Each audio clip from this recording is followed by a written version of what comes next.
Hello. Hey, friends. My name is Svava Brooks. Thank you for watching. If you're watching the replay, I am so glad that you're here. I'm a abuse survivor coach. And what does that mean? I work with adult survivors of child abuse and trauma. I provide one-on-one coaching or group coaching.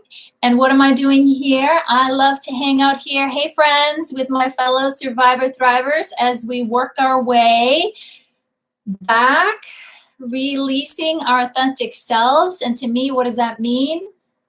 Hey, Chrissy. Hey, friend. In order to survive our childhoods, some hard things that happened to us, we had to disconnect. Hey, Tina. We had to disconnect, right? Repress, avoid, distract, all that good stuff. We'd create some really, really good habits. They were good back then, not also good right now. Hey, Sue. Hey, friend. So here on live stream, I'm broadcasting on Periscope and running the live chat here on YouTube with my fellow survivors that are working their way through my book, one day, one page at a time. I post a page of the day in our Facebook group, and then we share our journal entries and support each other from the heart, right? As we are working on thriving, living fully from the heart, not the hurt. The hurt comes to visit. How are you guys? How are you guys? So good to see you. The last 2 days went by like that. I don't know about you guys, right? I know I haven't posted the video from our meditation on Tuesday. I'm catching up with myself, so I'm doing good. Hey, Rob. It's so good to be here and with the gang. Hey, Chrisanne. Hey, sweet friend. Thank you for your sweet message earlier. So good to see you guys. So yes, I have a question. Did you guys see my blog post? Some of you guys may have seen it yesterday, and I posted it on social media today. I could tell I was kind of holding my husband a little bit as I was preparing to put that out into the world. I let him control kind of the content. So yes, so just to catch people up to date who are like, okay, what's this inside conversation? I just wrote a blog post and that just sent it out about my husband and I sat down together like half the world and watched Leaving Netherland, right, with Michael Jackson. And it was interesting. Yes, he is just how his feelings and responding to seeing these two men talk about the impact of trauma. Thank you, guys. Thank you, thank you, thank you. And in it, right, yes, he got to talk about his feelings. And then I got to talk about some, the dynamics of being a couple. We have been together 25 years, and we are both survivors of childhood sexual abuse and trauma and neglect. And so it's been interesting how, right, those dynamics have played out in our marriage. But he's been my rock. He's been here for me. I wouldn't be here, without him. And that's what I said in the blog. It was just powerful that he is finally starting to see that I can support him the way he has supported me. Obviously, he needs help too. He's going to get his own help, his own support system. But as his partner, right, he does not have to hide. He does not have to carry that shame or feel like the need to hide that secret. And that was actually one of the things that I was reminding him of in that conversation, was that the greatest gift that David has given me, my husband, I have no secrets from him, nothing. He knows everything. I don't know if you guys can relate. Part of, okay, let's see if this guy will really stick around, if he will really love me, if he knows everything. So, during our first few years together, hey, Lori, I would be like, so, and then this happened, and then this happened, and then this happened, right? And sometimes I would be like, do you want to hear this? And he'd be like, well, if it helps you to talk about it. So he was really the first person who made it really safe for me to share my story, to share, my secrets, and share all the things that I felt ashamed or embarrassed about. And he would just like lean in and say, hey, honey, right? I'm here. I love you. We got 3 kids together. I'm not going anywhere, even though inside of me is this like perfect of this little Miss Perfect, right? That our topic today, how we've been hiding. This part of me is like, well, I'm sure he'll give up on you one day. I'm sure this is too good to be true. So, but hey, we're actually talking about it. We're celebrating our 25th anniversary in May. So it's hard to believe. Went by like that. Thank you, Wanda. It's beautiful to see the level of trust. Yes, exactly. Trust, the level of trust and love of each other has built a safe place. Yes. Yes, Rob. Exactly. Right? And I hope I managed to paint that picture in the blog, right? Is that when people we care about are hurting, our heart hurts, right? And that's one of the reasons why we don't bring our hurt, right, to a lot of people, because we don't want to burden them or we don't want them to hurt. But when he was sharing his hurt, I knew how important it was for him to be able to express his hurt without having to worry about me. So I feel very grateful that I can kind of separate. Okay, I'm going to just put the part of me that wants to crawl inside of him and just make all that hurt go away, take that part and just put it to the side and just really sit and ground myself in my heart, in the trust that I have in him, in the trust in our relationship, and in the trust, that I have in him, that I know that he, just like me, just like all of you listening, watching, participating, right? All of you have everything that you need to heal and restore. But what most of us miss, right? Exactly, Rob, right? Most of us, we were longing for someone to show us what does it look like and feel like and sound like when someone just leans in and like, I am so sorry that happened to you. I can tell this is really hard for you, right? I am so sorry. It's one of the hardest things about being human, right? Yeah, we hurt. It really is hard to have those hard feelings. And I just sat there and just kept breathing and just expanding my heart, making sure I wasn't, drawing in. So just breathing, staying in my body, feeling myself here. Exactly, Christiane, my friend. And that's it, my friends. If I can do this with this trauma brain, with this stubborn personality, with this relentless, fight, flight instinct that I had for so long, if I can do it, my friends, you can do it. And as you know, I'm here. I'm here, and I will be here and hold your hand or support you or encourage you every step of the way. So as much as I can. Sue here, yes, it is hard to watch when people we love suffer. Yeah, it is, right? And that is, the human condition. We're all connected.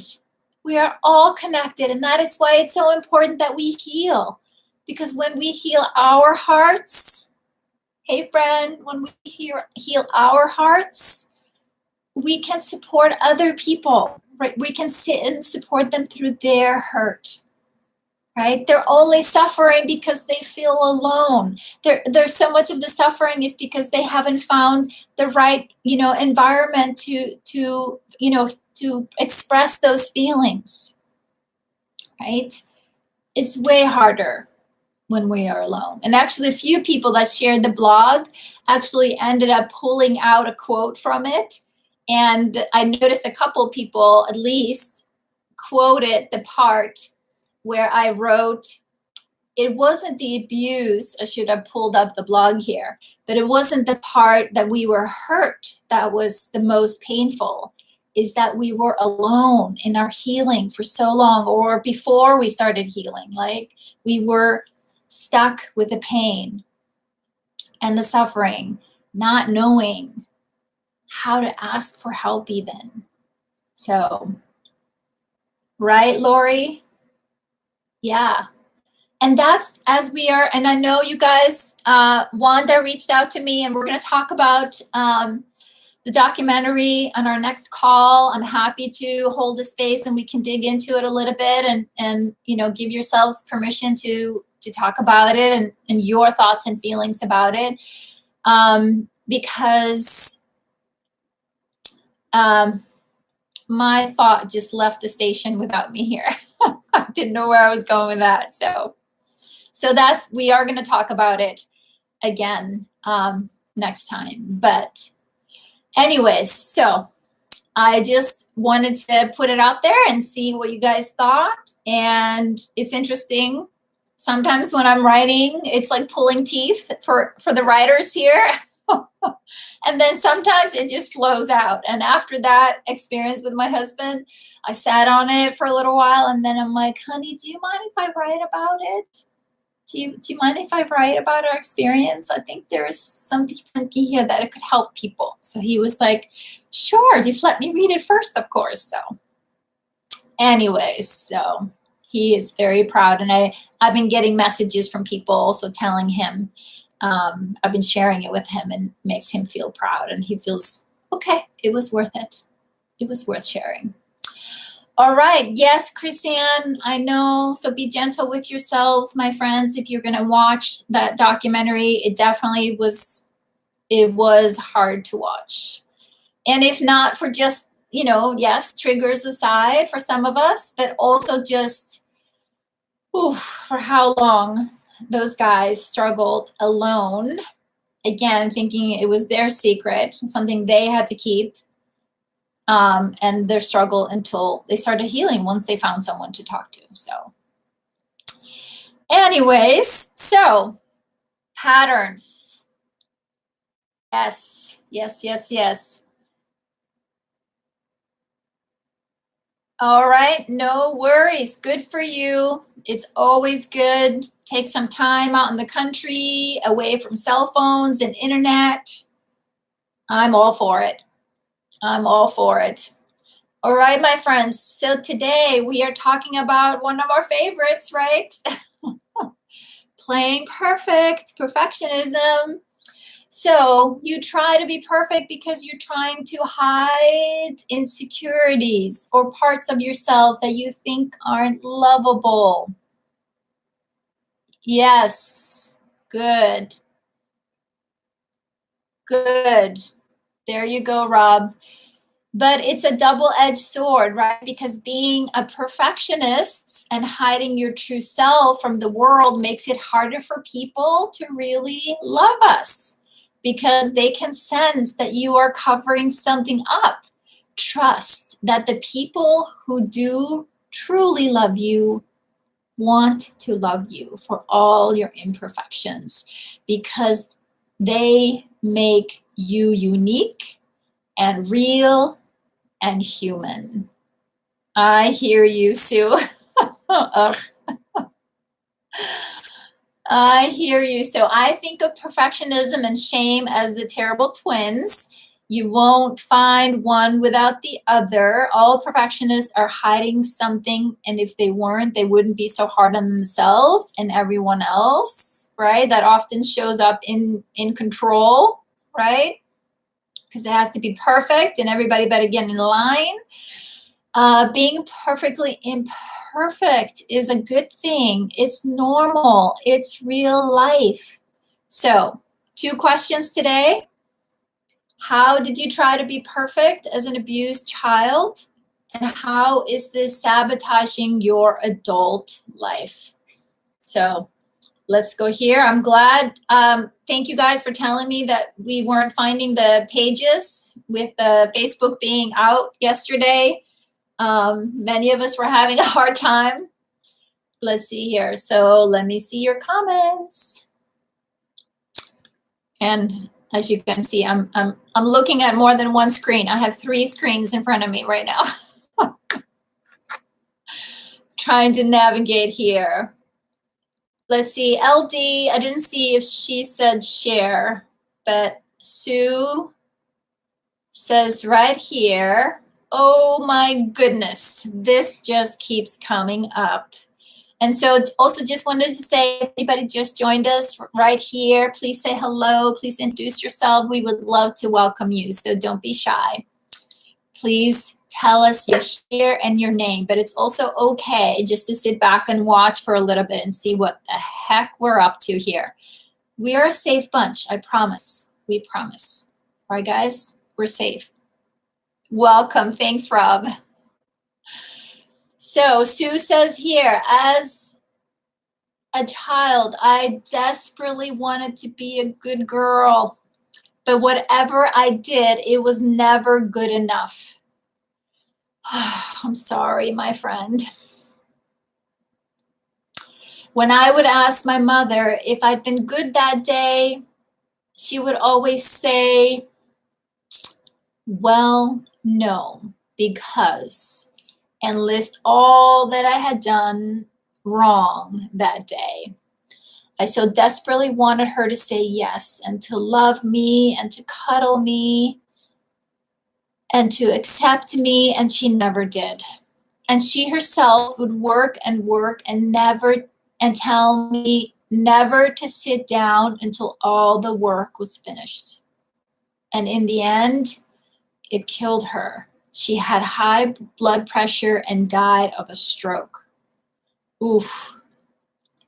But I grew up with these ideas hammered into me, and as an adult, I would work long hours trying to be recognized, to get approval, and to be accepted and loved, because whatever I did, it never, ever felt good enough.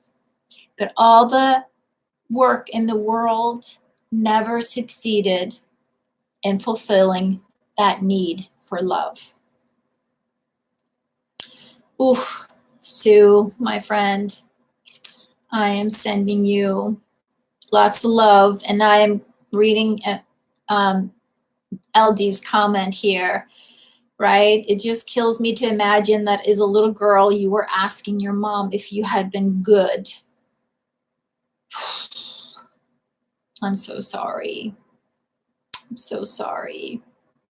So I hope you're leaning in, my friend, and I know you are, working with your little girl, telling her, hey, baby girl, I'm here now, I am here, I am here, reminding her that this was her birthright, right? To be seen and to be heard and to be nurtured and cared for with love and warmth, right? So I'm sorry. So sorry, my friend. Right? It breaks our hearts, doesn't it? And it's just make a note for yourselves, guys. It's easier to see how it breaks our hearts when we hear other people. Like it hurts to know that Sue, as a baby girl, like, you guys, can you imagine her baby spirit, like working her booty off, trying to make her mom happy and trying to do it right, and her mom just, nope, you did it wrong. It hurts. It hurts. So I'm so sorry. So sorry, Sue. Exactly. And she's so loving to all of us. Exactly. Exactly. So, but now Sue is working hard, right, Sue? Learning about love, learning about feeling that she's more than enough, that she's loved and appreciated. Yes, take some shifting, exactly. And we love you. Nothing you can say or do will make us stop loving you, and you don't have to do a thing. Just show up and breathe the air and hang out with us, and you are right, perfect and good. Because we are all inherently good, my friends. When we think that there is something wrong with us, and I know how sneaky this part is. Shame kind of just weaves in there in the background. It's like, what do you mean? What do you think you're gonna go do? You're not good enough because you are all bad. And it shows up all these different ways. It's like, ugh, sometimes. But to come back to and remember and declare, I am good enough. I learned to be this way. I'm learning to be different. I am learning to be different, and I am different. I'm not like my parents, right? And I'm going to devote whatever I can every day, my friends, hence the 365 days. I am worthy of this kind of investment and intention and intention, right? Every day. This is my life. I am good. This body is good. My feelings are good. People care about me. People want to help me. People want to support me.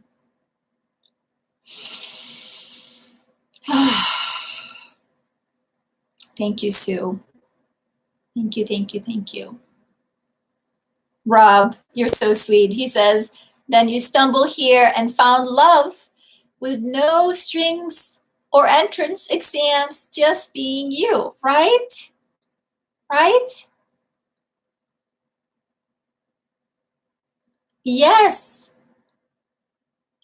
exactly, Lori. Exactly. And it isn't interesting, guys. You're welcome, Sue. You're welcome. You're welcome, my friend. And, you know, we talked about this, right? And it's come up a couple of times, and Sue sent me an article around this. It's that, you know, even being ashamed, that, you know, both that we aren't perfect and then being ashamed that we have needs, right? Like all these, this acting out of this, you know, perfectionistic behavior or this mask or this identity we develop, right, to take on the world, because whatever is going on and we need behind the scene, we feel just it's not okay for me even to have my needs. Whew, right? That's a lot to unpack, but we're doing it here. One page, one day, sometimes one breath at a time, right? Even though I'm feeling a little less than perfect today, right? Tap, tap, tap. Okay. My shame wire found a plug in today, right? Even though I'm feeling a little less than perfect today, I'm doing all right. And I'm committed to get this crap out. I'm going to let this out. I'm going to get it out. Tap, tap, tap. That's how we do it, my friends. So thank you, Sue. Thank you, thank you, thank you. All right. Next, let's see here. Wanda, after many attempts at studying to get the good grades, which I did, but nothing was said. After trying to win spelling bees, which I did, but everyone was too busy to show up to the competition. After doing all my chores around the house, I was still ignored. I noticed I even received more attention when I cut classes, disrespected adults, and not come home. So I decided I would be perfect at being bad. So trust me, I tried the best I could at perfecting misbehaving. Right? As an adult, I became very aggressive instead of assertive. I pushed people away when they were trying to befriend me. I doubted my ability to do well and found it hard to accept positive compliments or accolades for a job well done.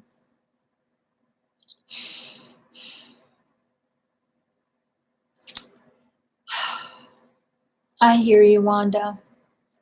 I hear you, my friend.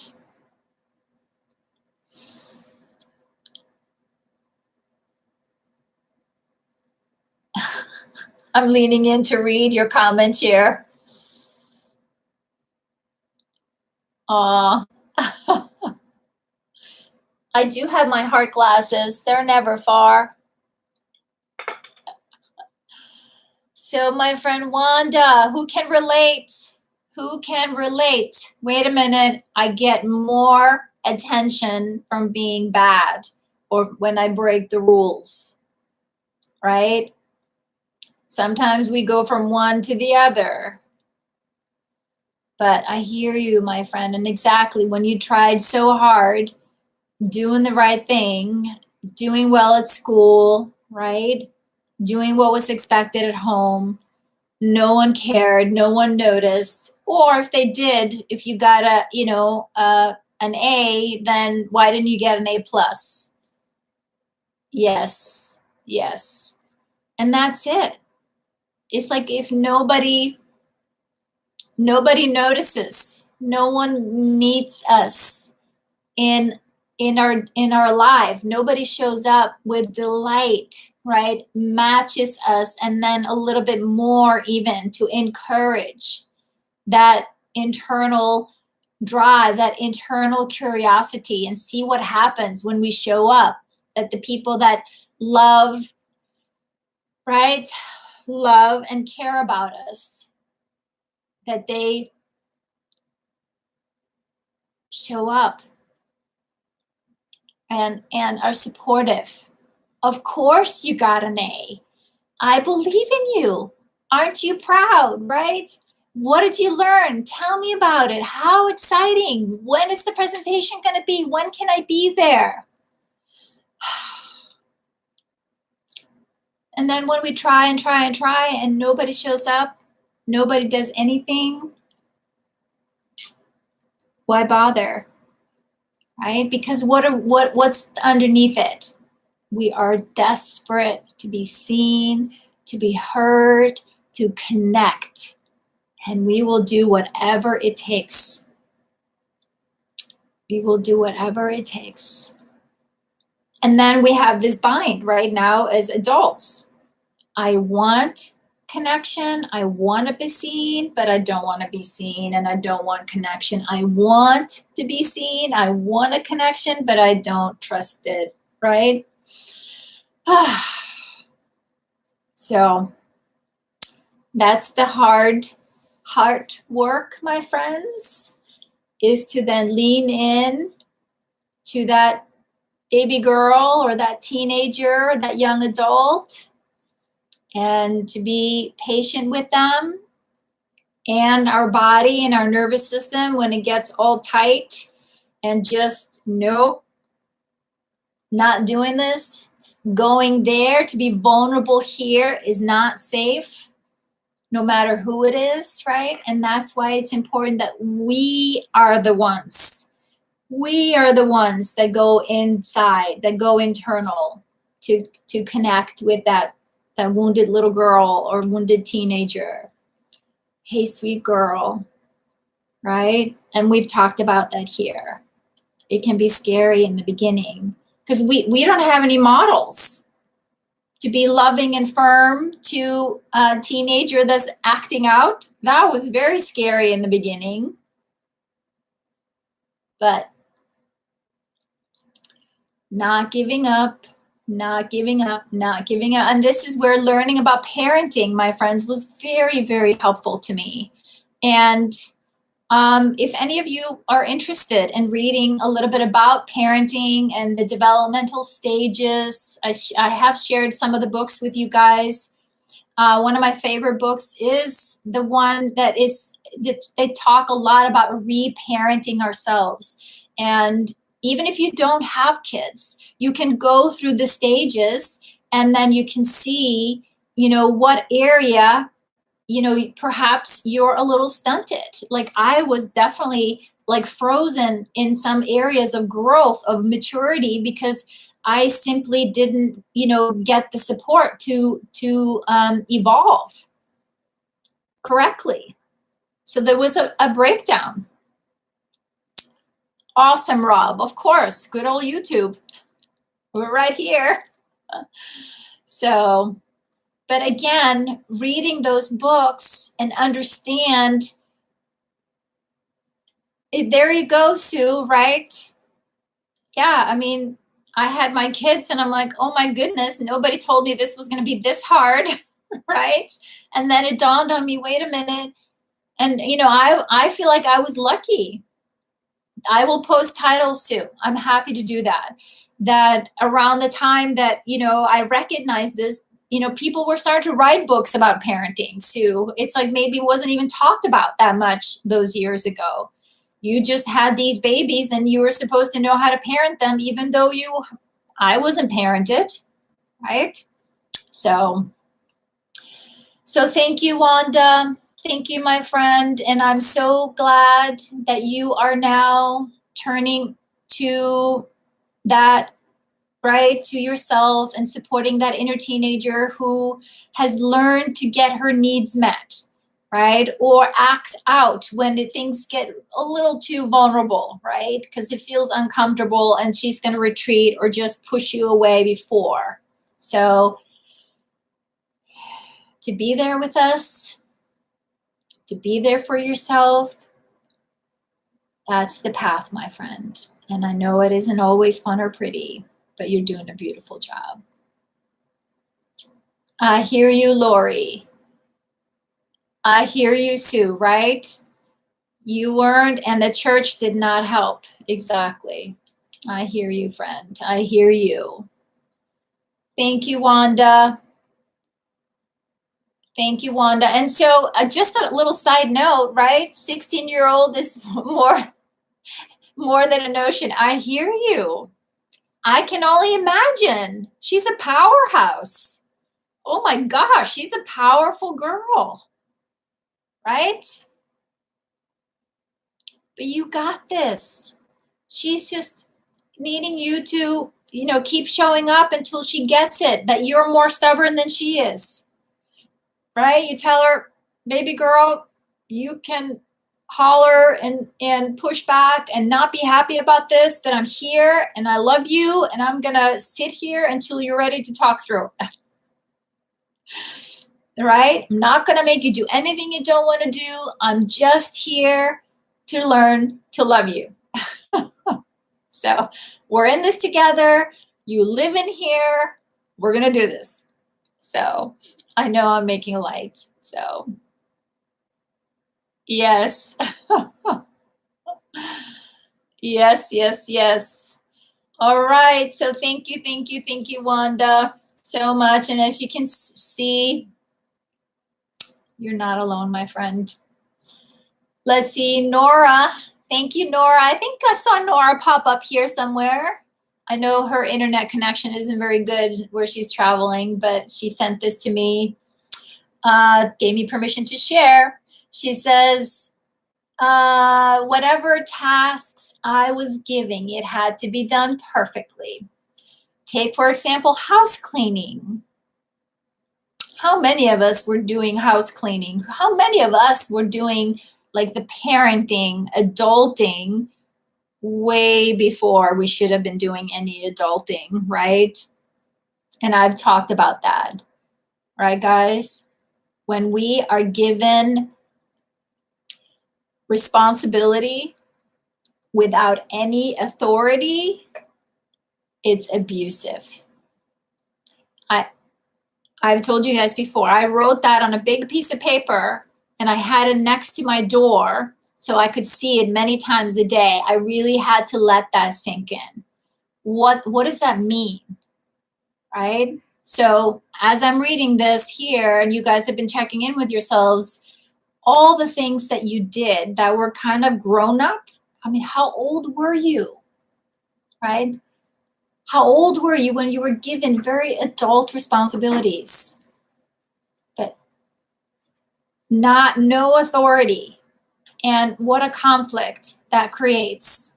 And guilt. Like, how am I supposed to know? Right? How am I supposed to handle this? Way too young. 10 years old, paid bills. Hey, Sharon. Hey, friend. I'm so sorry. I hear you. I hear you. Exactly. So let me go back to Nora's comment here. Let's see. Take for an example, house cleaning as a 7-year-old. Yep. I hear you. Yep, exactly. Ugh. So she says, 7-year-old, naturally, there will always be places where a child, okay. Let's see, okay. Whatever tasks I was given, it had to be done perfectly. There will always be a place where a child would miss. It's given, right? You're 7 years old. Fridays were cleaning days. And so as kids were to clean the entire house as soon as we got home from school. So our Friday nights were never looked forward to. When we were done cleaning, my father would walk through the house and inspect everything. And I mean everything. Places where even an adult wouldn't think to clean. If he found one thing dirty anywhere in the house, we had to clean the entire house again. And our house was not small. Or if he had been drinking, then the punishment would be even worse. So everything had to be perfect if we didn't want his wrath to come down on us. So in adulthood, if things were not done perfectly in my mind, it would have meant that I was imperfect, not worthy or undesirable. Oof, I'm so sorry, Nora. So sorry, my friend. She goes on to share, thank goodness I have learned otherwise. During the first years of being a youth minister, I was working so hard at being perfect in everything and for every event that I was planning. It was so stressful, and with teens, anything and everything can go wrong. Someone told me that no one would ever notice that things didn't go as planned because they didn't plan it. So how could they know it wasn't meant to be, right? And when things didn't go as planned, whatever occurred was exactly what needed to happen. So I always remember this saying, let go and let God. Beautiful, my friend. I am so glad, right, that you have learned that. Yes, it is. And I am so sorry, Nora. What a terror you guys must have been feeling as children in your house, right? Like almost it didn't matter. He would find something, and then just it depended on how he was feeling, what was the punishment, right? So who else can relate, right? It's like that was, my house, coming home from school. It's like always testing the waters, seeing what the energy was in the house. Do I go lock my door? Am I out of here? Right? So no wonder, my friend, right? We are hyper vigilant and we work our butts off, right? To just take care of it, make sure everything is right, make sure everybody is good. Even when nobody will notice but us, but we fuss. And we fuss because it feels like life and death, right? Because as a child, you knew what was coming if it wasn't perfect. And that habit stays with us, right?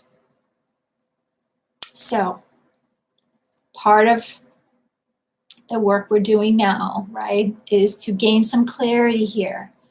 And this is where I am, as hard it is for us sometimes to write this out. Once we write it out, we can read it, we can separate from it a little bit.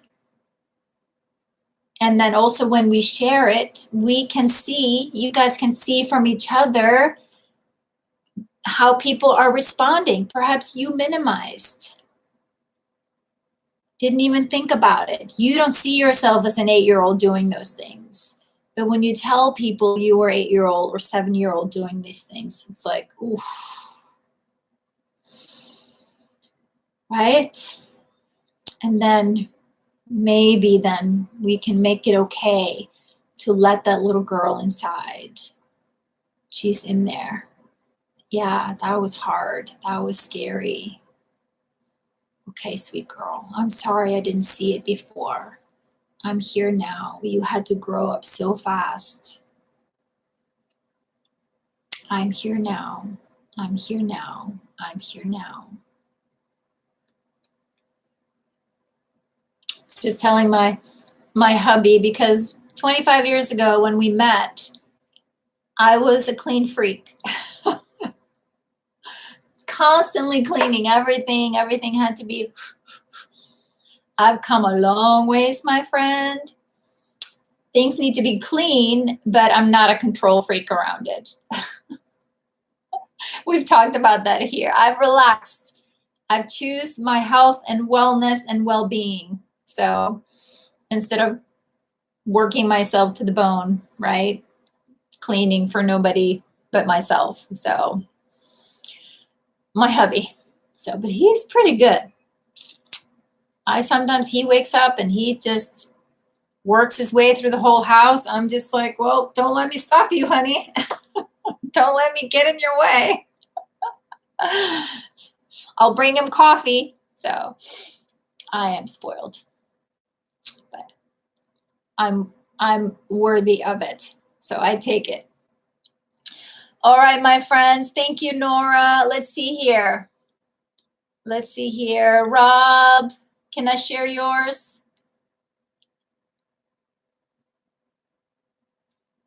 And I'm going to scroll down to Chris Ann while I'm waiting for Rob's permission.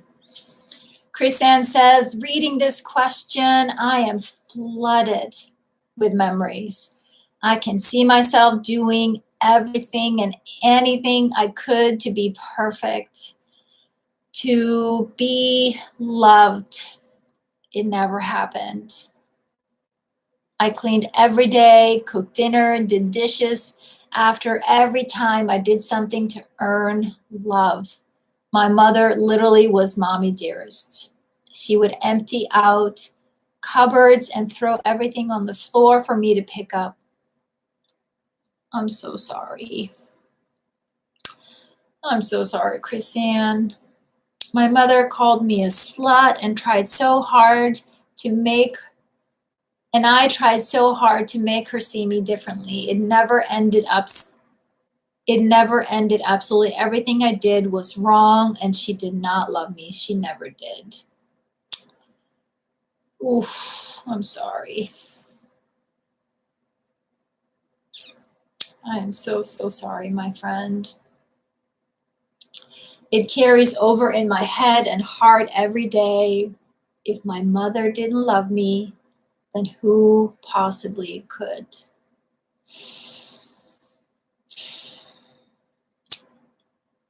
Breaks my heart, Chrisanne.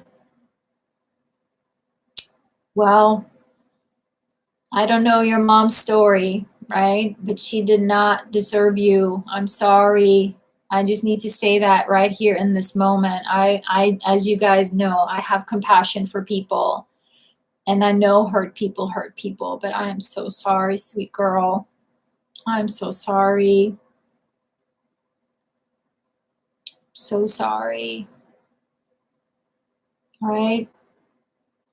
And it's the hard part when we have those little girls inside who are like, see, we didn't know what that looked like or what that felt like or sounded like. It is hard work for us then, Chrisanne. I understand. How can I possibly fathom how to do that, right? It feels so unfair. It feels so unfair. I'm like feeling emotional here for you because I know it's infuriating. Yeah, Rob, he was like showing his teeth. But my sweet, sweet friend, yes, exactly. But I'm telling you, I can see you're doing it. I can see you are making those steps, right? I'm starting to see you more and more show up here in the group, being vulnerable, opening up to us, letting people in to support you. And I know it can scare the crap out of you, my friend. I know it, but I am so proud of you for doing it. And the way you're showing up, you are declaring, I'm going to figure this shit out. I'm sorry, right? I mean, that's the point that I had to get to in my healing. And I've told you guys, when my husband told me, he's like, I can't feel your heart. You're so cold and distant all the time. And I yelled at him. I was like, that's not fucking fair. You're asking me to do something. I have no idea what that is. Exactly. And you're doing it. You're not just trying, my friend. You're doing it. And it feels like you're just trying, but this is doing it, right? This is it, right? Like I've told you guys here, I know it would be nice if I could hand you a magic wand or the right pill just to take, and it's all going to be over. It's going to be peace, joy, and happiness forever, forever and ever after that. But that's not it. The journey is about us, really delighting in taking care of us, delighting in loving ourselves, delighting in taking care of and nurturing, right? Being warm and comfortable and kind to ourselves, making sure, right, we get enough to drink, we get enough to eat, we get enough sleep, some of the basics. Right? Many of us didn't even get those basics. We're so stressed out and disconnected and out of our bodies, we have no idea. We do it when we collapse. So, Chrisanne, you're doing a beautiful job, my friend. You're doing a beautiful job. You are showing, you're modeling for those little girls inside of you. I'm here, I'm here, I am here. I'm fighting for you.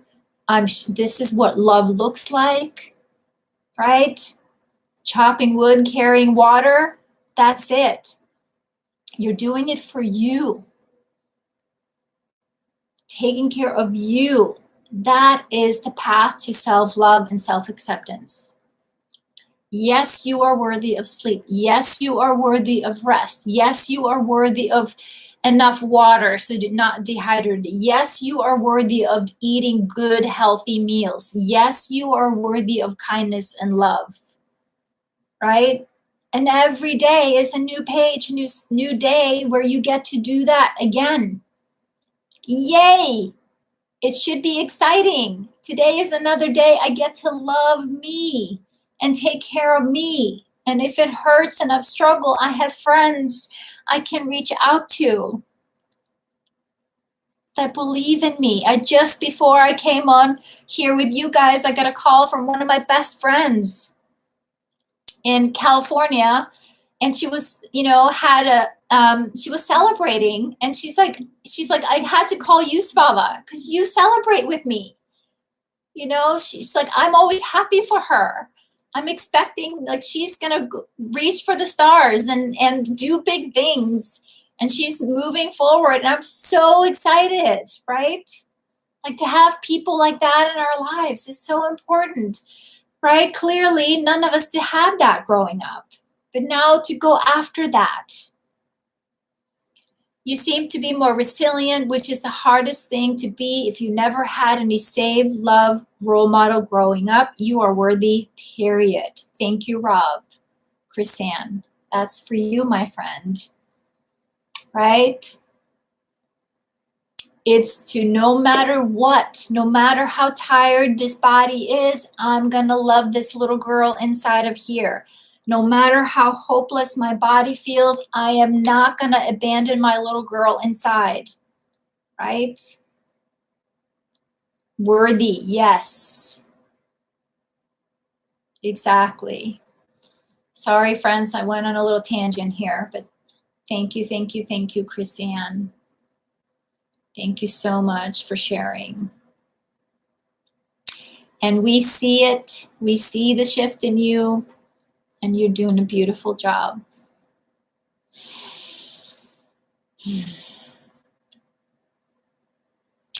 So thanks, Rob. Rob says, I can share.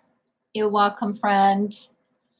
He says, I was given twisted idea that love comes with good grades and praise for being clever. Gave a crazy ideal self that I could never live up to. And when I did well, I was praised for the results, but no love for me. Added more shame, reinforced the other thing I was told, you are useless. Sometimes I reckon I subconsciously thought,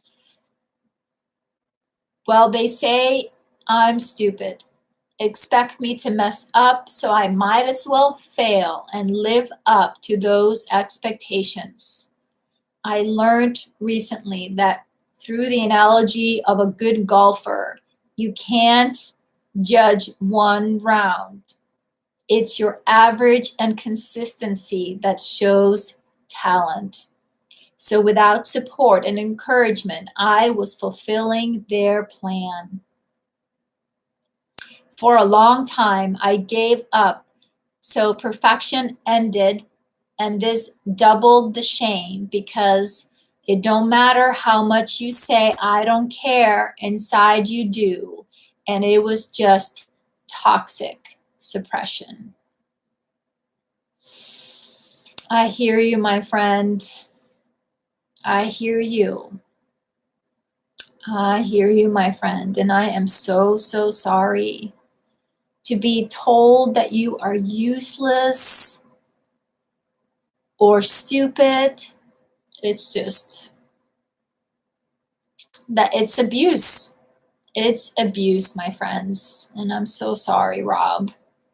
I am so sorry, right? And then when we have internalized that language and that voice and those habits, then it becomes that double bind, right? When we first in our healing, we're gonna try to do something, we're gonna try change, and the first thing that rises up inside of us, no, you're not, right? You're all this or you're all that. So the first piece is, right, to make friends with that resistance. Lori calls them rattlesnakes. They're here for a reason, right? They are here because it was a protection mechanism. It was the story we had to make to survive. No more. No more. Right? So each time that inner critic, that victim self, right, shows up and tries to reinforce the old way. They're doing it because they think you need protection from yourself, right?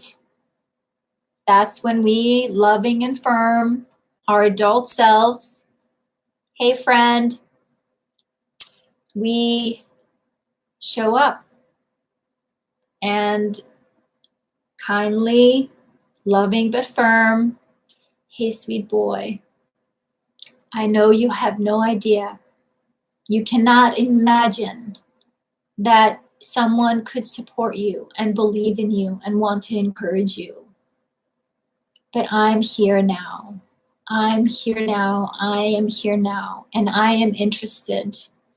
I'm interested to learn about and hear you say all the things that you long to say, the dreams you had, right?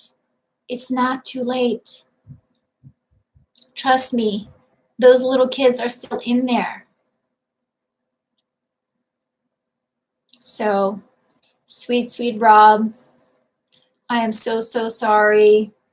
But you too, my friend, are doing a beautiful job opening up, right? Risking being seen, risking being heard, while paying attention to those protective strategy, those habits, as they maybe come up a little bit, right? So you're doing a beautiful job. And it breaks my heart that how that you were, treated and being spoken to. And that goes for all you guys. I'm so sorry. And I know that feeling. I know that feeling. So thank you, my friends. I think I got everybody. Thank you so much for your beautiful shares. I'm scrolling through. Please let me know if I missed anybody. I think we got everybody. We got everybody. So thank you guys so much for your beautiful, courageous shares today. I know some of these journal entries are hard, but it's so important to get them out, right?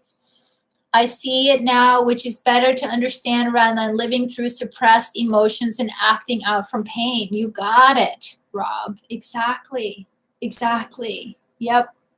So, of course, today I pulled a card for us. And of course, it's perfect, like always. One day, one day he decided. What do you think?